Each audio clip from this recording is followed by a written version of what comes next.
Autor Harry Elmer Barnes. Historia de la economía del mundo occidental.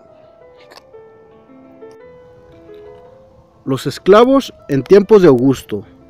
Los esclavos formaban la clase inferior social. Su número alcanzó el punto más alto al final de la República y disminuyó en los últimos años del Imperio. No se sabe exactamente cuántos hubo, pero según las estimaciones del historiador Veloch, parece que en los alrededores de Roma, durante la época de Augusto, había unos 400,000. El mismo investigador calculó el número de esclavos de toda la península en 1.500.000 esclavos, como un siglo antes. La guerra fue la que produjo más, pero la reducción de los deudores no romanos a la esclavitud, los hijos de estos y las expediciones de los cazadores de esclavos también contribuyeron a aumentar su número. Delos era el mayor mercado de los esclavos de la época. En un solo día fueron vendidos en dicho mercado unos 10,000. Los esclavos se dedicaban a la agricultura, especialmente a las grandes fincas, a la industria y al comercio, al servicio doméstico y al del Estado. A muchos de ellos se les confiaron cargos de responsabilidad y su situación no indicaba ni mucho menos que tuviera menos habilidad e inteligencia que los libres. Los esclavos instruidos fueron con frecuencia tutores, escritores y artistas.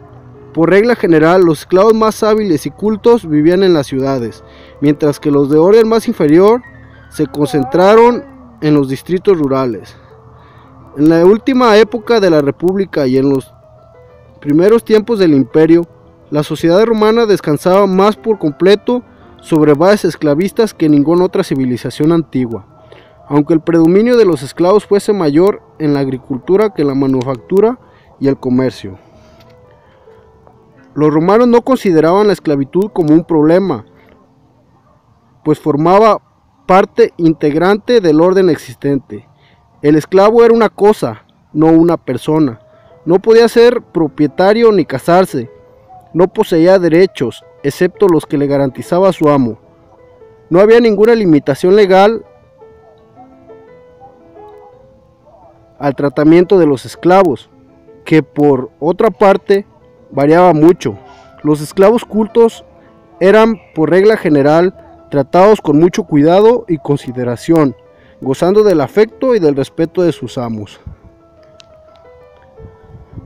El tratamiento de los esclavos en las grandes plantaciones era terriblemente cruel y opresivo. El profesor Brasted ha resumido con concisión y exactitud su condición al decir que la vida de los esclavos en las grandes plantaciones era poco mejor que la de las bestias. Hombres libres y ricos del Mediterráneo oriental fueron marcados con un hierro candente, como si fueran bueyes, para que siempre pudieran ser identificados. Por las noches eran amontonados en barracas y por la mañana conducidos como bestias de carga semihambrientas a trabajar los campos. Las verdes campiñas italianas, donde otras veces labradores vigorosos vigilaban el crecimiento del grano sembrado y cultivado por sus propias manos, eran ahora trabajados por criaturas miserables y desesperanzadas que no deberían haber nacido jamás. De lo dicho se puede deducir fácilmente que aún en su peor versión la esclavitud de los negros en Estados Unidos era casi idílica comparada con la antigua Roma. Los negros, aunque analfabetos, eran muy a menudo orientales, cultos, tratados peor que bestias por amos o encargados analfabetas y brutales. Mientras las relaciones familiares de los esclavos negros podían ser perturbadas ocasionalmente, las de los esclavos romanos fueron destruidas de manera permanente. La condición de los esclavos en las grandes propiedades de Roma imperial son seguramente las más desdichadas a que haya sido condenado jamás el grupo bastante amplio de los seres humanos relativamente civilizados.